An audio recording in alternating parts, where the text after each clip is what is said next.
आप सभी का स्वागत है UP academy for civil services में। आज से मैं ऑफिशियली पढ़ा रहा हूँ पॉलिटी के वो 1000 क्वेश्चन जिसको पढ़ने के बाद आप चाहे वीडियो री एग्ज़ाम दें, चाहे वीडियो का नया वाला एग्ज़ाम दें, चाहे आर ओ का एग्ज़ाम दें या फिर ईपीएफओ का एग्ज़ाम दें।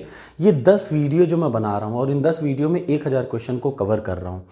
आपको इससे बाहर कभी कोई क्वेश्चन पॉलिटी में मिलेगा ही नहीं, ये बात की मेरी गारंटी है। और जब मैं ये कह रहा हूँ तो ये मैं तभी कह रहा हूँ कि यूपी पीसीएस 2023 में मैंने आपको कहा था 30 साल का पेपर तैयार कर लीजिए। मैं आपको दिखाऊंगा एक एक प्रश्न पॉलिटी का सब यहीं से आया है। चाहे तो वो ऑप्शंस में से आया होगा, नहीं तो ऑप्शन के नीचे एक्सप्लेनेशन से, लेकिन आया इसी पीडीएफ से है। आप देखेंगे अगले 10 वीडियो में मिला के देख लीजिएगा और यूपी पीसीएस का क्वेश्चन देख लीजिएगा और यूपी ट्रिपल एससी वीडियो जो एग्जाम होने वाला है उसको भी देख लीजिएगा। एक और प्रश्न इससे बाहर आ जाए तो जो कहिएगा, हो सकता है इससे आए, हो सकता है इसके एक्सप्लेनेशन से आए। तो बहुत सारे बच्चे क्या करते हैं, कोचिंग ज्वाइन कर लेते हैं। अब काहे कोचिंग ज्वाइन कर रहे हो, मैं जब फ्री में वो चीज़ दे रहा हूँ। चलिए शुरुआत करते हैं। किस अधिनियम के द्वारा अंग्रेजों ने अखिल भारतीय संघ की स्थापना की? और ये मेरी गारंटी है कि प्रश्न आएंगे सब इसी से। पॉलिटी आपका 5 से 6 प्रश्न आएगा वीडियो री एग्जाम में, नहीं गलत होगा, सब यहीं से आएगा। बस इसको 4 से 5 बार अच्छे से रिवाइज कर लीजिएगा, ठीक है।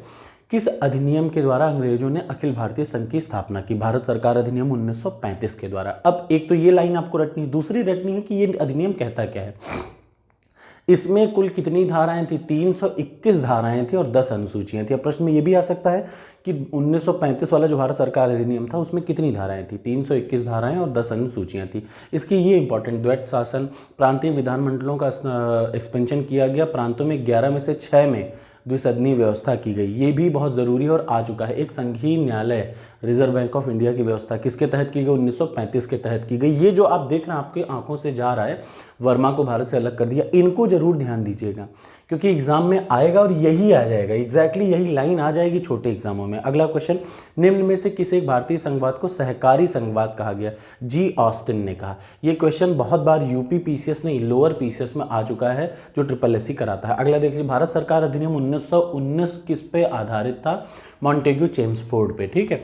ये मॉन्टेग्यू भारत के सचिव थे जबकि चेम्सफोर्ड भारत के वायसराय थे। ये भी प्रश्न आ चुका है। अगला, भारतीय संविधान सभा का पहला बैठक कब हुआ? 9 दिसंबर 1946 को हुआ, दिल्ली स्थित काउंसिल चैम्बर के पुस्तकालय भवन में हुआ। अब ये प्रश्न और ज़्यादा इंपॉर्टेंट है, ये प्रश्न तो इंपॉर्टेंट है। सस्ता आया या आसान आया तो ये आएगा और टफ आया तो क्या आ जाएगा? दिल्ली के काउंसिल चैम्बर के पुस्तकालय भवन में हुआ। और सच्चिदानंद सिन्हा को इनका यहाँ का अस्थायी सदस्य बनाया गया, वो अध्यक्ष बनाया गया। गवर्नर जनरल की पहली बार किस अधिनियम के तहत बनाया गया गवर्नर जनरल का पद? 1773 का रेगुलेटिंग एक्ट। इसमें क्या किया, एक गवर्नर जनरल बनाया गया और बंगाल के गवर्नर जनरल की सहायता के लिए 4 लोगों की क्या बनाई गई? इसके तहत 4 लोगों को इसका सेक्रेटेरिएट में बनाया गया, ठीक है। 1833 के तहत बंगाल के गवर्नर जनरल को क्या कर दिया गया? भारत का गवर्नर जनरल कह दिया गया। लॉर्ड विलियम बेंटिक पहले वो थे। अगला, किस अधिनियम के द्वारा कलकत्ता में सुप्रीम कोर्ट की स्थापना हुई? 1773 के द्वारा 1774 में हुई, याद रखिएगा। अगर प्रश्न आए कि किस अधिनियम के द्वारा, तो 1773 के द्वारा, लेकिन बनी कब? 1 साल बाद 74 में बना कलकत्ता में। मार्ले मिंटो सुधार 1909 का मेन प्रोविजन क्या था? केंद्रीय विधान परिषद में सदस्यों को स्थान नहीं दिया गया था। मार्ले मिंटो सुधार 1909 के अंतर्गत सेंट्रल लेजिस्लेटिव परिषद में निर्वाचित सदस्यों को स्थान प्राप्त था जिनकी संख्या 16 से 60 कर दी गई। लेकिन याद रखिए, निर्वाचित सदस्यों को स्थान नहीं दिया गया, ये इसका ज़रूरी पार्ट था। ये सारे पिछले सालों में आए हैं, तो जब मैं आपसे कह रहा हूँ तो आएगा यही। हो सकता है ऊपर वाला आ जाए, हो सकता है इसके एक्सप्लेनेशन का पार्ट आ जाए, बट आएगा यही। कौन से अधिनियम ने ब्रिटेन में एक ऐसे नियंत्रण कंट्रोल बोर्ड की स्थापना किया जिसे माध्यम से ब्रिटिश सरकार ईस्ट इंडिया कंपनी के दीवानी, सैनिक, राजस्व सभी मामलों का पूरा नियंत्रण रख सके? तो 1884 का पिट्स इंडिया एक्ट। इसने क्या कर दिया? 2 अलग अलग वो बना लिए, एक तो पॉलिटिकल गतिविधि अलग कर दी और उनकी वो वाली गतिविधि अलग कर दी। ब्रिटिश सरकार के किस अधिनियम ने? अब जब मैं ये कह रहा हूँ तो आप रोक के वीडियो ये जरूर देखा करिए, सबसे ज़रूरी है ये बीच के एक्सप्लेनेशन को देखना यहाँ पे, ठीक है। और ये जितने भी प्रश्न हैं याद रखिएगा, ये सारे के सारे प्रश्न मैं टॉपर्स कोड पे डालता हूँ। यूपी ट्रिपल एससी वीडियो का एक वहाँ पे पड़ा हुआ है, आप कहेंगे तो मैं उसको और सस्ता 10-5 रुपये और करवा लूँगा रिक्वेस्ट करके, बाकी का आप इसी को पढ़िए और उसको सॉल्व करिए। ब्रिटिश सरकार के किस अधिनियम ने पहली बार भारत में शिक्षा के लिए 1 लाख रुपए दिए? तो याद रखिए चार्टर अधिनियम 1813। ये बहुत बार आ चुका है, एक बार नहीं 10 बार ये प्रश्न आ चुका है। अगला, निम्न कौन से अधिनियम से गवर्नर जनरल की परिषद में विधि सदस्य की स्थापना हुई? याद रखिए 1833। और पहले वो थे कौन थे? कानूनी सदस्य थे लॉर्ड मैकॉले। अगला, कंपनी के व्यापारिक एवं राजनीतिक कार्यों को किस एक्ट द्वारा अलग किया गया?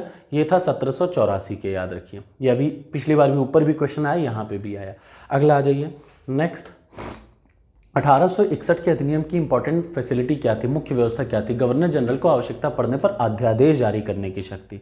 1861 के, ये इंपॉर्टेंट है, रोक के वीडियो देख लीजिए और दिमाग में बिठा लीजिए, ठीक है, ये बहुत ज़रूरी है, कुछ भी आ सकता है। अगला, निम्न में से भारतीय स्वतंत्रताओं के अधिकार पत्र को किसे कहा जाता है? महारानी की जो घोषणा थी 1858 की, उसको कहा जाता है क्या?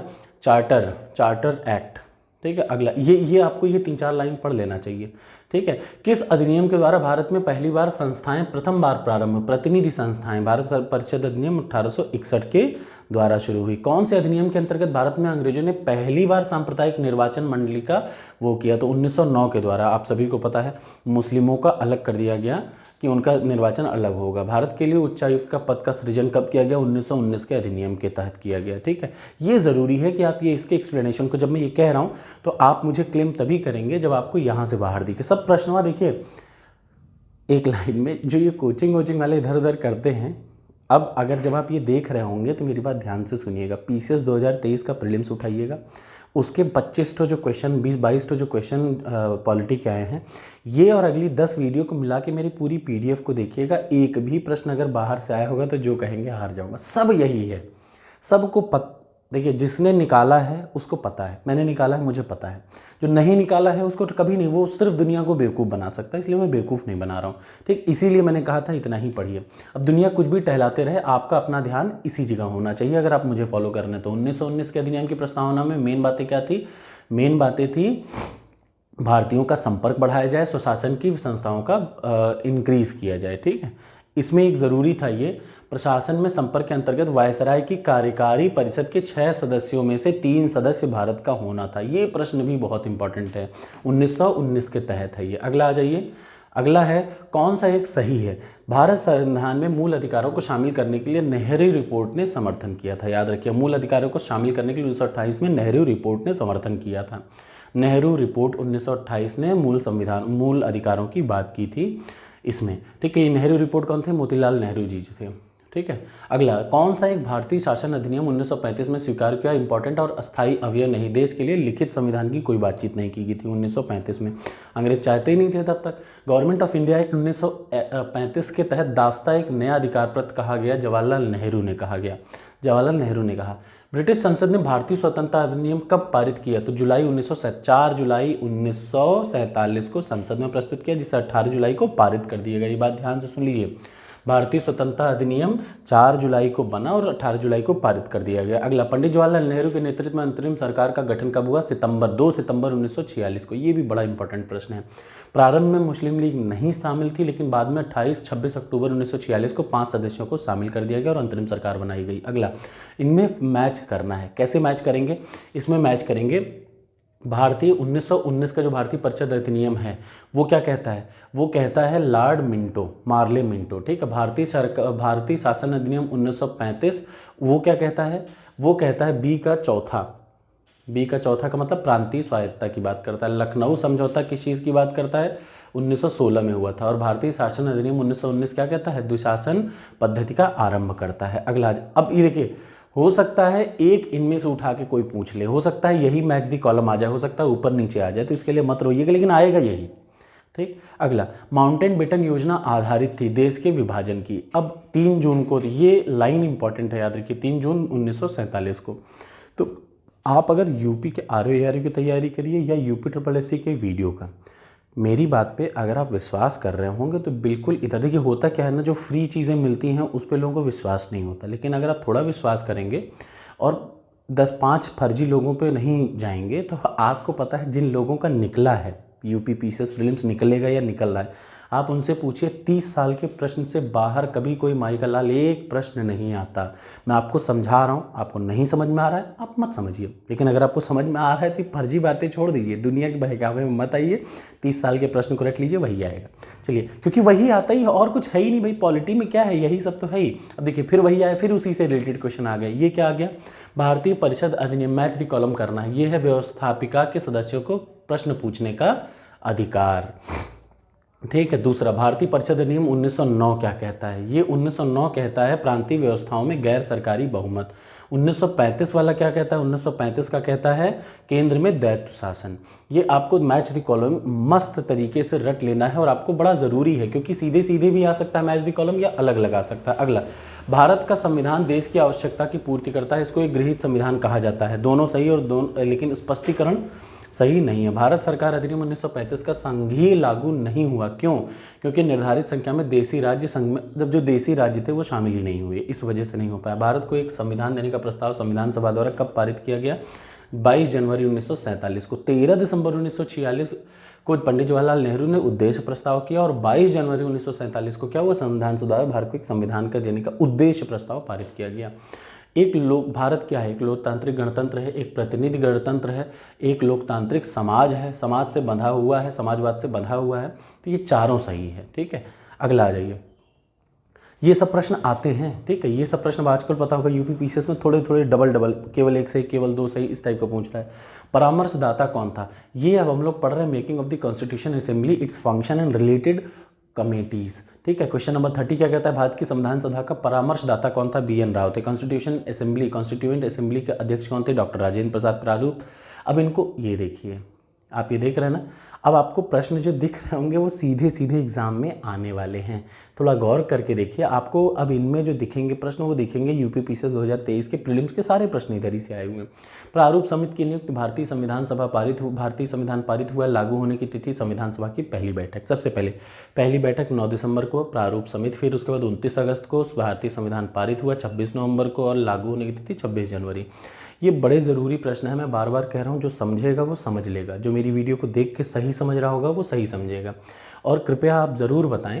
चलिए अगला, 1946 में संविधान सभा के गठन के बारे में कौन सा चीज़ सही है, अधिकतर सदस्य प्रांतीय सभा द्वारा निर्वाचित किए गए थे। भारतीय संविधान सभा की अंतिम बैठक कब हुई थी, 24 जनवरी 1950 को हुई थी। ये बड़ा ज़रूरी है, याद रखिएगा, इसको लाइन को पढ़िए।